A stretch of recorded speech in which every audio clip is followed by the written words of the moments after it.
Indian ദേശീയ പ്രസ്ഥാനത്തിന്റെ nursery എന്നറിയപ്പെടുന്നത് ബംഗാളാണ്. ബംഗാൾ വിഭജനം പ്രഖ്യാപിച്ച വർഷം 1905 ജൂലൈ 20ആണ്.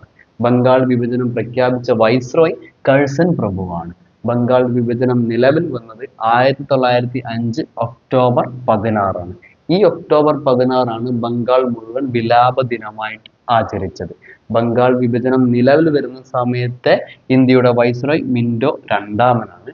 ബംഗാൾ വിഭജന സമയത്തെ ഇന്ത്യയുടെ സെക്രട്ടറി ഓഫ് സ്റ്റേറ്റ് ലോർഡ് ബ്രോണ്ടിങ് ആണ്.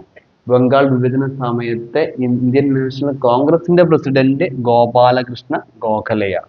ബംഗാൾ വിഭജനം റദ്ദ് ചെയ്ത വർഷം 1911ആണ്.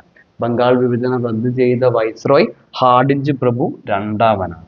ബംഗാൾ വിഭജനം റദ്ദ് ചെയ്ത സമയത്തെ ഇന്ത്യൻ നാഷണൽ കോൺഗ്രസിന്റെ പ്രസിഡന്റ് BN ദർ ആണ്. അങ്ങനെയാണെങ്കിൽ ഈ ബംഗാൾ വിഭജനത്തെ തുടർന്ന് ഉയർന്നു വന്ന പ്രസ്ഥാനമാണ് സ്വദേശി പ്രസ്ഥാനം. ഈ സ്വദേശി പ്രസ്ഥാനത്തിന് ഒരു ചിഹ്നം ഉണ്ടായിരുന്നു. ആ ചിഹ്നം എന്താണ്? ഉത്തരം അറിയുന്നവർ ഒന്ന് കമന്റ് ചെയ്യണേ. ഓക്കെ.